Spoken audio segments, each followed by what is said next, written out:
Hoy tenemos entre nosotros a Pedro Costa, que va a compartir con todos ustedes su historia de conversión a raíz de un cáncer y cómo esta adversidad cambió radicalmente su vida. Pedro, ¿cómo definirías lo que fueron tus últimos 20 años antes de que el cáncer irrumpiera en tu vida? Cuando yo aparté a Dios de mi vida por olvidarme que Dios es amor, entonces entré, y después de haber probado todas las cosas, todos los placeres de este mundo, pensando que allí había felicidad y nada de esto, entonces sentí la vida sin ningún sentido, en un pozo absoluto. Y cuando la vida tiene un pozo absoluto, pues en mi agenda tenía un número de teléfono de una clínica que en cualquier momento pues me podían con una inyección desaparecer, porque realmente la vida era un sinsentido vivir cada día. Esto es lo que viví durante 20 años. Pedro, ¿cuál fue el momento de inflexión en el que, después de haber estado muchos años apartando a Dios de tu vida, empiezas a ponerlo en el horizonte? En mi caso, el suceso que empezó a cambiar toda mi vida fue cuando en una visita rutinaria al oculista me diagnosticaron un cáncer en el nervio óptico, en el fondo del ojo. Entonces esto era un tema extremadamente grave, porque significaba que me tenían que sacar un ojo inmediatamente y que además había un 50% de posibilidades de que se hubiera expandido a los pulmones, al hígado y a otros órganos vitales, con lo cual la posibilidad de supervivencia, los médicos ni tan solo sabían si iba a sobrevivir. A partir de entonces esto significaba someterme continuamente a pruebas oncológicas de todo tipo, y los resultados inicialmente parecían buenos, que no había habido metástasis, pero a cabo de unos meses empezaron a salir resultados confusos, y entonces el miedo y el terror se apoderó de mi vida. En aquel momento no tenía nada a lo que agarrarme, y por primera vez empecé a pensar en Dios de una manera equivocada, porque lo que hacía era yo poner condiciones a Dios, diciendo: si las próximas pruebas salen bien, voy a ir un mes a misa. Y, qué error poner yo condiciones a Dios, pero así fueron mis principios.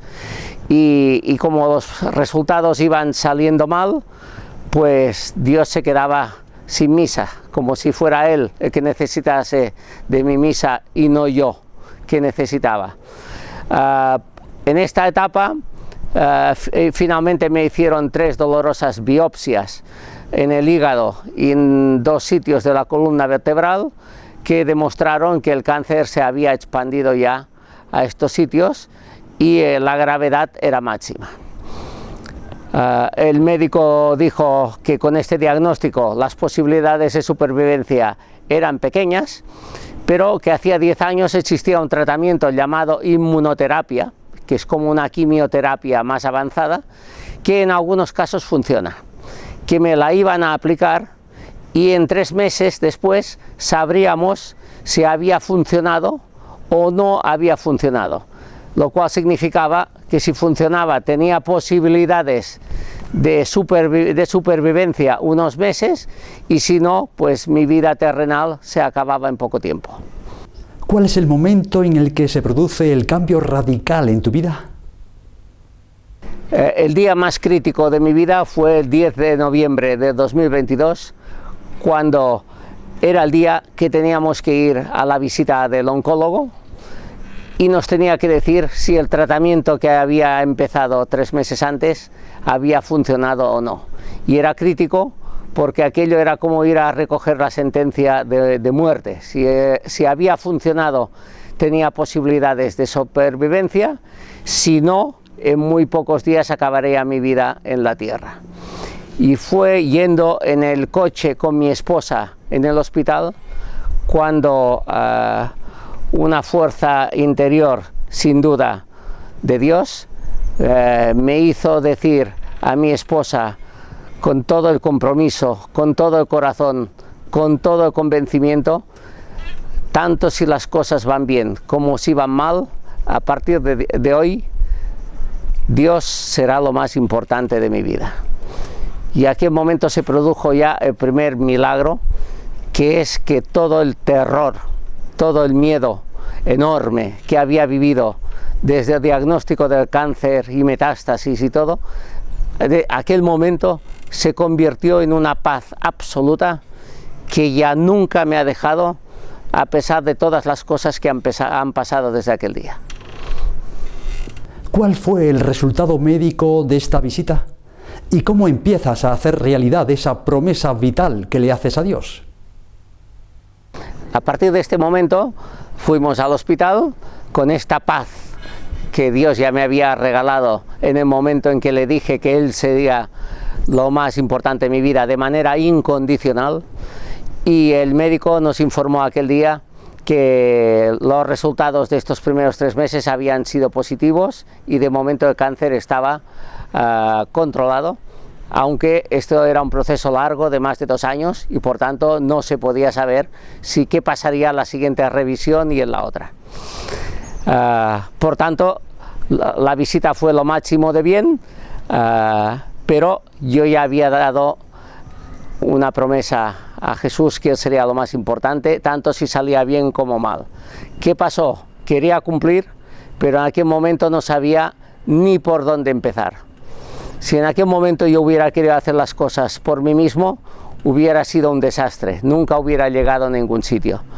Pero Dios me dio la gracia de dejarme ayudar, y en aquel momento acudí a una hermana Ana, que es del Opus Dei y que está entregada a Dios desde hace muchos años. Le dije: Ana, necesito tu ayuda, he prometido a Dios que Él sería lo más importante de mi vida y necesito que me ayudes para cómo empezar este camino. Y aquí empezó toda esta nueva etapa. Pedro, ¿a quién te aconsejó tu hermana Ana que fueras a ver para empezar este camino? Mi hermana, sabiendo que yo vivía en el Maresme, al lado de Mataró, y que ella conocía un buen sacerdote que se llama Iago Gallo, que estaba bastante cerca de mi casa, pues me aconsejó de poder hablar con este sacerdote. Lo fui a ver y este sacerdote hizo conmigo una de las cosas más importantes que creo que puede hacer un sacerdote, que es me dio esperanza, una cosa que había perdido desde hacía muchos años. Y fue la esperanza de decir: Pedro, si sigues un camino en el cual yo te voy a ayudar, puedes llegar a ser un buen cristiano y un día incluso puedes volver a comulgar. A partir de entonces, Monseñor Iago me dijo: creo que empieza por ir a misa los domingos, o sea, me pidió bien poca cosa, y si puedes, dile al párroco de tu parroquia de San Vicente Montal, que se llama Monseñor Andrews, si puedes colaborar en alguna cosa en la parroquia. Así lo hice, empecé a ir a la iglesia, una iglesia que nunca había visto en mi vida, no había estado ni en la puerta, y empecé a asistir a la misa de los domingos. Cuando Monseñor Iago me dijo: asiste a misa, pero sin comulgar, porque evidentemente no estaba preparado ni era digno de poder tener a Jesús en el corazón después de haberlo apartado de mi vida 20 años, yo dije a Monseñor Iago: ¿y qué le digo yo a Jesús cuando los demás van a comulgar? Y me dijo: dile lo que te salga del corazón. Y recuerdo aquellas primeras comuniones, cuando todo el mundo iba a comulgar, yo me quedaba en el banco con un dolor enorme, con un dolor insoportable, porque cuando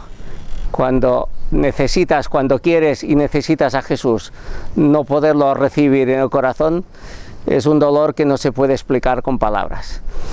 Pero en aquel momento descubrí que, estando debajo de una preciosa imagen de la Inmaculada que hay en la parroquia de San Vicente, la Virgen me consolaba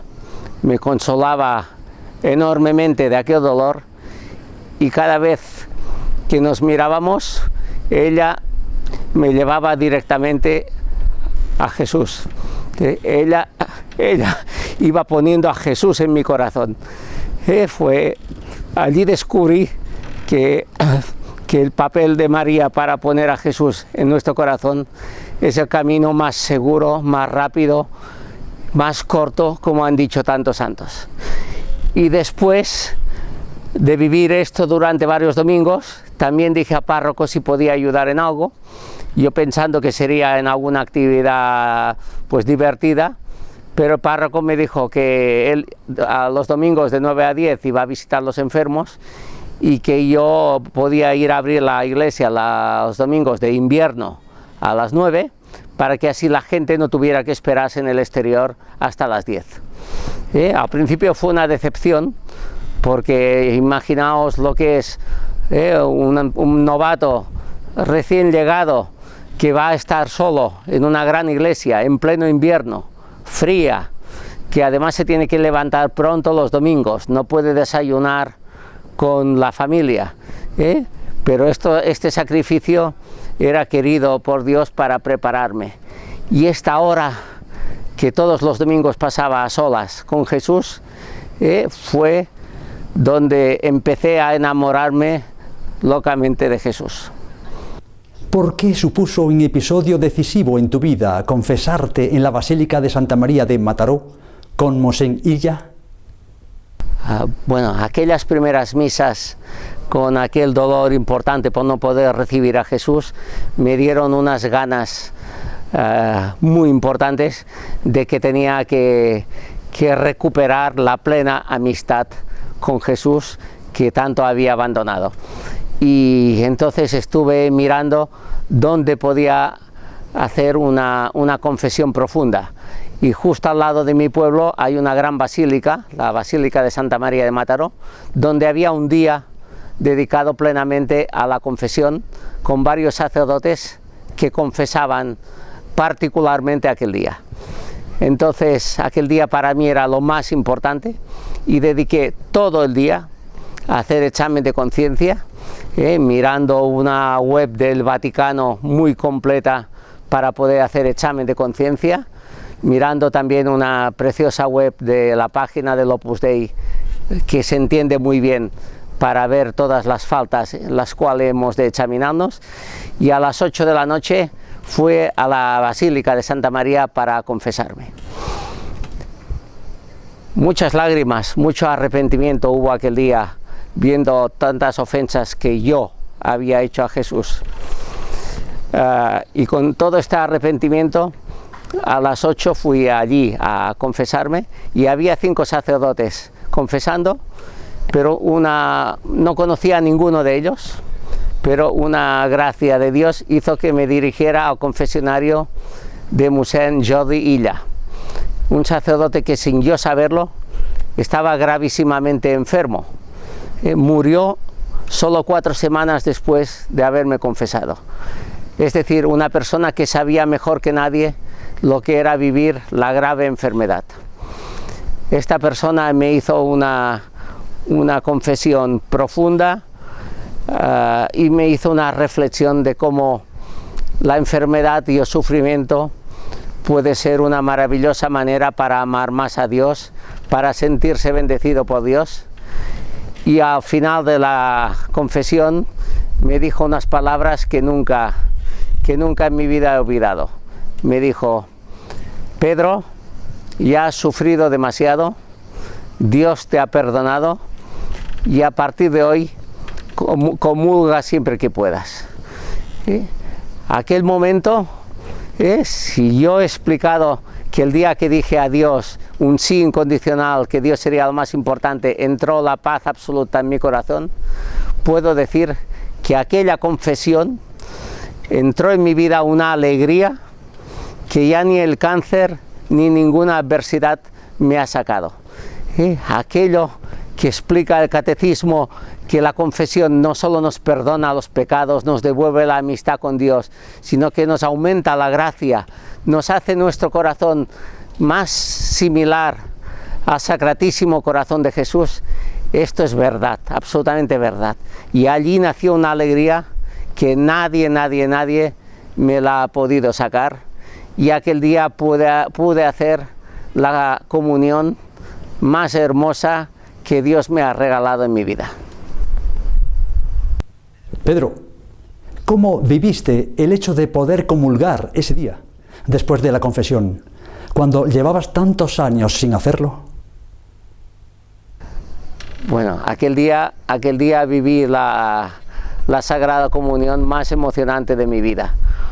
Podemos imaginar cuando pasé tantos y tantos domingos con el dolor insoportable de estar sentado sin poder tener a Jesús en mi corazón.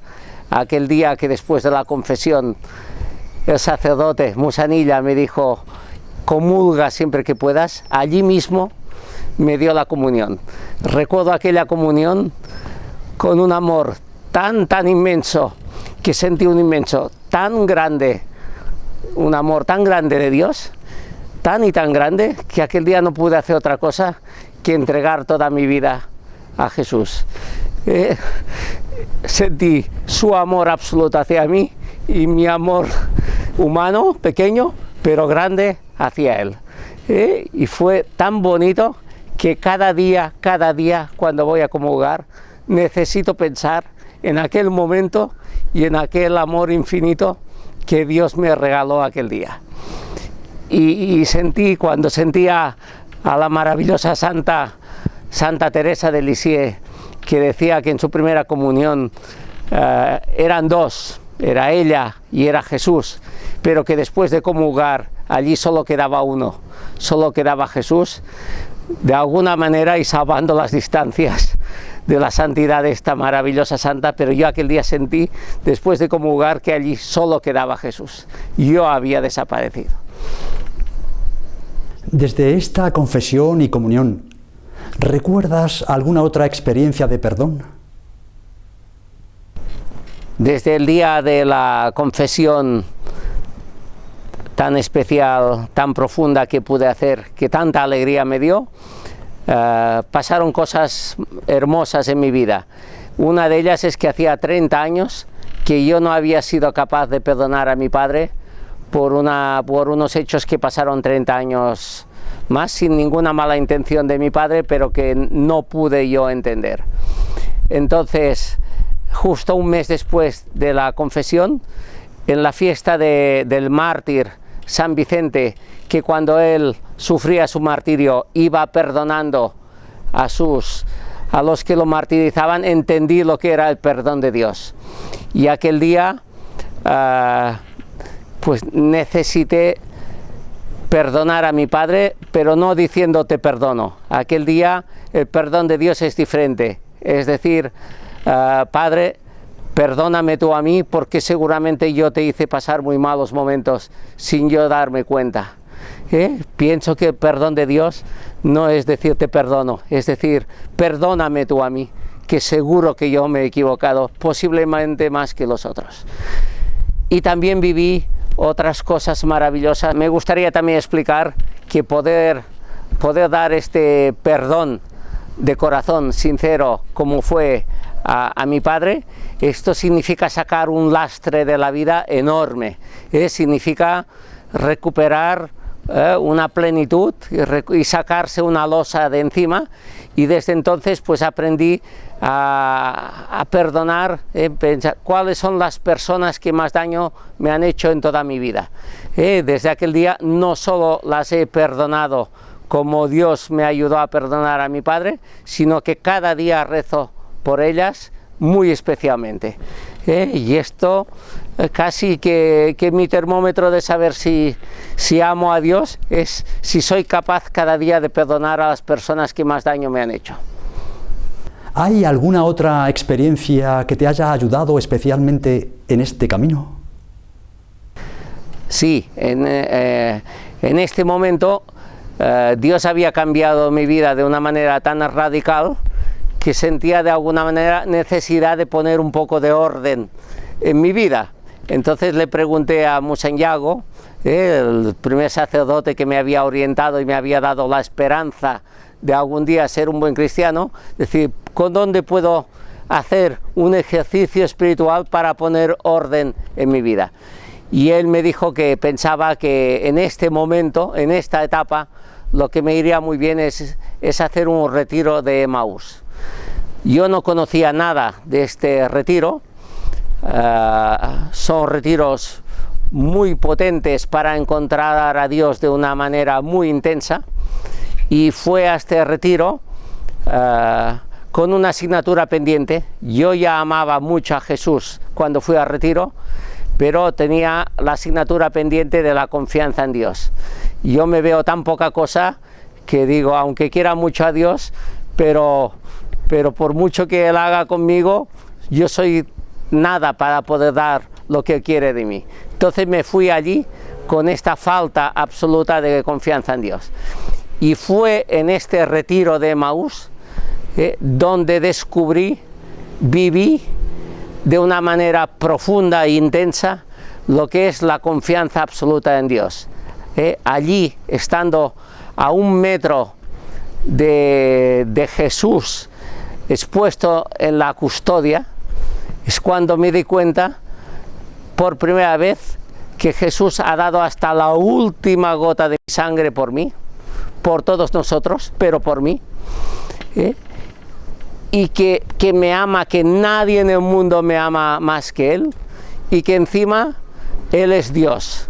A partir de este momento, ¿qué podía temer en la vida? Allí nació mi confianza absoluta y plena en Dios. ¿Qué ha significado en tu vida conocer a Berta Rovira? Pues yo tuve la suerte que Jesús a nuestro lado siempre pone algún ángel. Muchas veces no nos damos cuenta, pero hay auténticos ángeles que cambian nuestra vida. Yo en el hospital donde tenía que ir cada semana a hacer tratamiento, había una mujer arquitecta, madre de 4 hijas adolescentes, que tenía cáncer como yo. La habían ya desahuciado, es decir, ya no tenía ninguna solución, y ella, en vez de quejarse a Dios, lo que iba es a los demás enfermos que estábamos en tratamiento con ella, y nos iba dando la enorme fuerza de su fe, y nos la transmitía de una manera preciosísima. En mi caso, ella venía a mí y me decía: Pedro, tú y yo, los que estamos gravemente enfermos, hemos de rezar especialmente porque estamos especialmente cerca de la cruz de Jesús. Y estando cerca de la cruz de Jesús, Él nos escucha especialmente, y cada oración tiene más mérito todavía. Y ponía el ejemplo de que el buen ladrón, el que fue un criminal y ladrón toda la vida, pero aquellas pocas palabras que dijo a Jesús estando al lado de la cruz: Jesús, acuérdate de mí cuando estés en el paraíso, sirvieron para que el mismo Jesús dijera: hoy mismo estarás conmigo en el paraíso. Es decir, la fuerza de la oración cuando tenemos la cruz encima, si la sabemos abrazar y aceptar, lo cambia todo. Berta también me ayudó a ver la muerte de otra manera. Ella me enseñó y vivió decir que morir en gracia de Dios no es nada más que dormirse en la tierra para despertar en el cielo junto a Jesús y María.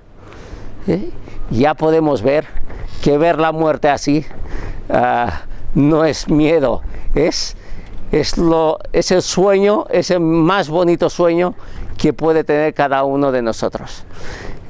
Y Berta me enseñó, entre muchas otras cosas, una frase maravillosa que yo digo cada día a Jesús después de recibir en la comunión: decir: Jesús, lo que tú quieras, como tú quieras, cuando tú quieras, pero siempre con tu gracia y con tu fortaleza. Y esto transforma absolutamente todo. La enfermedad, el dolor, el sufrimiento, todo coge otra dimensión. Y por si fuera poco, estando Berta desahuciada, organizó una hora santa en su casa, donde estuvimos más de 100 personas, donde ella dando gracias a Dios, imaginaos, una persona que ya no tenía solución, dando gracias a Dios, una hora de adoración eucarística en su propia casa, una santa misa inolvidable y personas que te han cambiado la vida. Y esto es lo que Dios y Berta me regalaron en mi vida. Quería compartir con vosotros algo muy bonito. Berta se fue al cielo en noviembre de aquel año,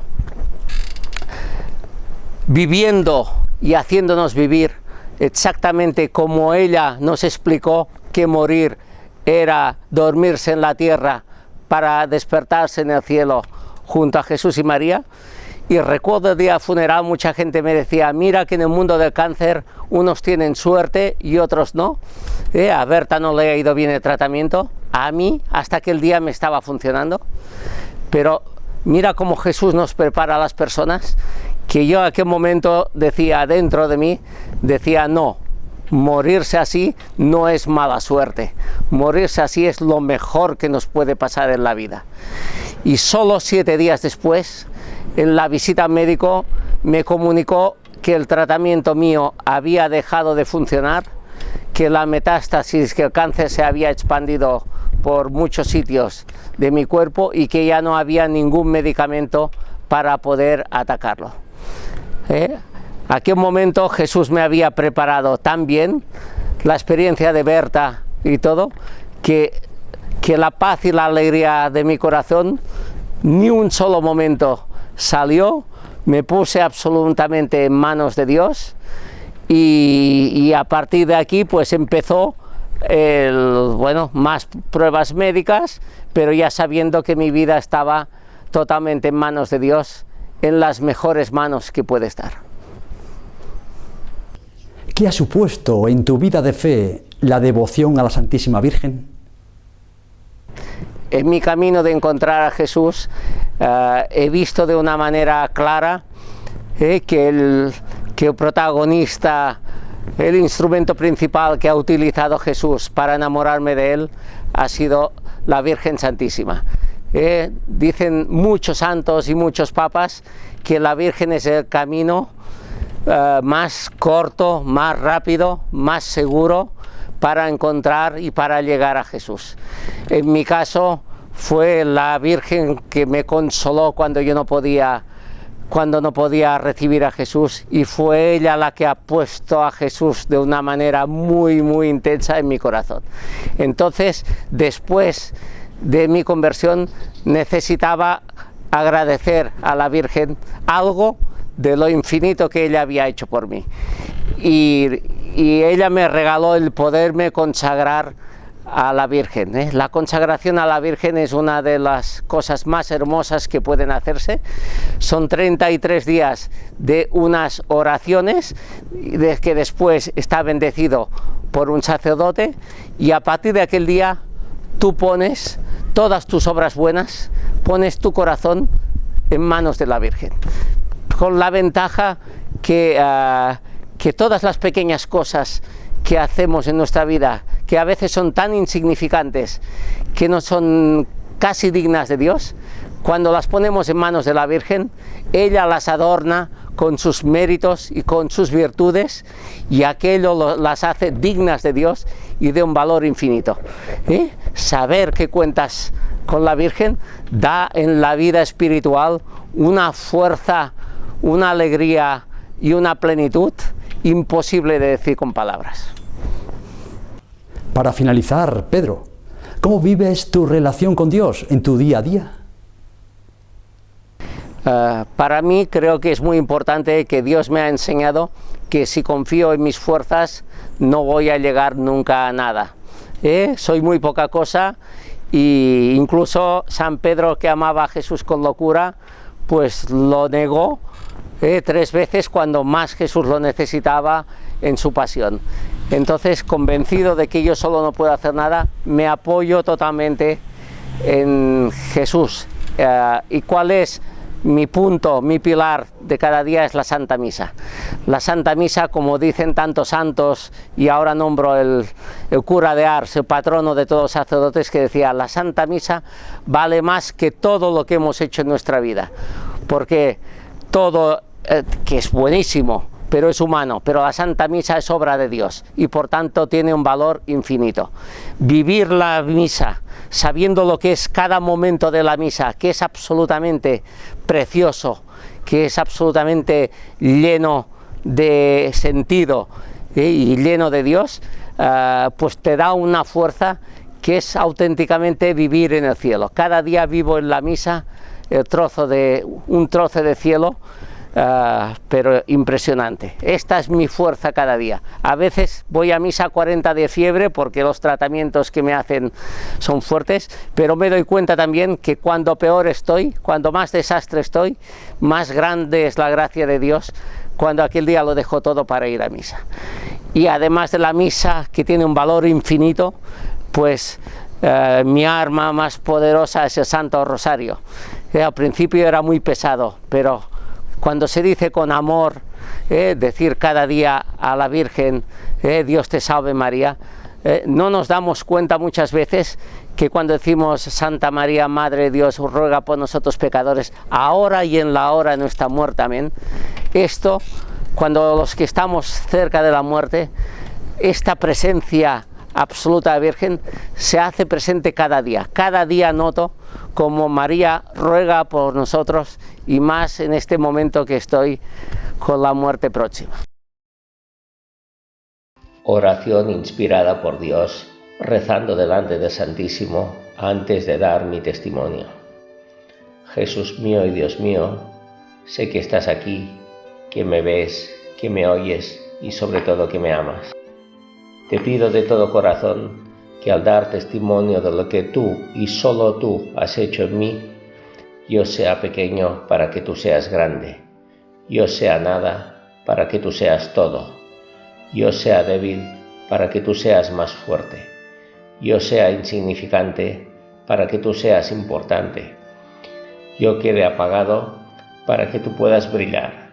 En definitiva, que yo desaparezca para que en mi vida y en mi testimonio solo quedes tú. Y con ello te pido, amado mío, que puedas abrir, tocar y mover el corazón de todos aquellos que han escuchado mi testimonio, para que te encuentren, te amen, te necesiten y, como tú has hecho conmigo, no puedan vivir ni un segundo apartados de ti y de tu infinito amor. Te lo pido, Señor.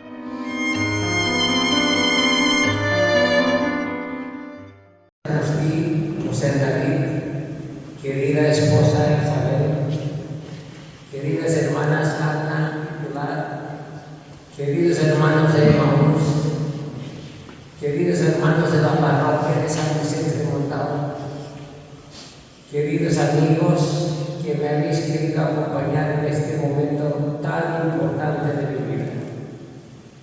Gracias, millones de gracias por vuestro inmenso cariño, por vuestra amistad, por vuestro amor. Es tan grande el cariño que recibo de vosotros que no puedo parar de decir cada momento: Jesús, ¿cómo me quieres? ¿Cómo nos quieres? Os aseguro que Isabel y yo vivimos cada día de un modo increíble, como Jesús nos da el 1000 por uno de todo lo que le damos. Son continuos sus regalos de tanto cariño vuestro y de Jesús, que estamos abrumados de tanto amor recibido. No hay palabras para explicar lo que nos da Jesús a nosotros y a todos los que le amamos. Dejadme solo compartir 3 pensamientos que Jesús me ha inspirado para compartir con vosotros.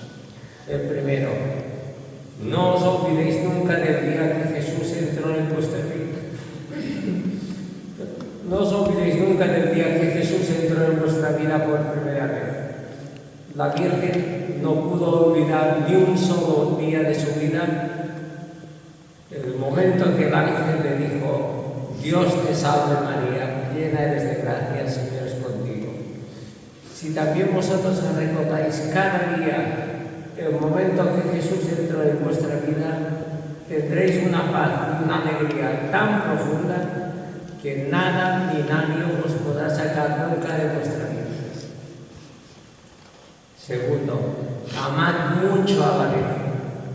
Ella es el camino más corto, más perfecto y más seguro para encontrar a Jesús. Os aseguro que fue ella quien puso a Jesús en mi corazón. Y nadie sabe como ella dónde poner a Jesús tan dentro del corazón que ya nunca más lo podamos perder. Y si podéis, consagraos al Sagrado Corazón de Jesús y al Inmaculado Corazón de María. Consagrarse a la Virgen significa que todas vuestras acciones, a veces tan insignificantes, tendrán un valor infinito para Dios, porque la Virgen las adorna y perfecciona con sus virtudes y sus méritos infinitos. Y por último, enamoraos de la Santa Misa. Todas las obras humanas son valiosas, pero la Santa Misa tiene un valor infinito porque es obra de Dios. Es obra del Padre, del Hijo y del Espíritu Santo, que es quien convierte cada día el pan y el vino en el cuerpo, sangre, alma y divinidad de Jesucristo. En cada misa es Dios mismo que baja del cielo para hacerse presente en el altar y después entrar dentro de nuestro corazón. En la misa cada día se repite el mayor milagro de la historia, la encarnación del Hijo de Dios. Y en la misa está siempre la Virgen María. Ella misma dijo en Medjugorje: yo estoy más cerca de vosotros en la Santa Misa que en mis apariciones. Y nada más. Me gustaría, como despedida final, daros un abrazo celestial, íntimo, silencioso, de corazón a corazón, a cada uno de vosotros. El próximo abrazo quizá ya os lo daré desde el cielo. Infinitas gracias a todos.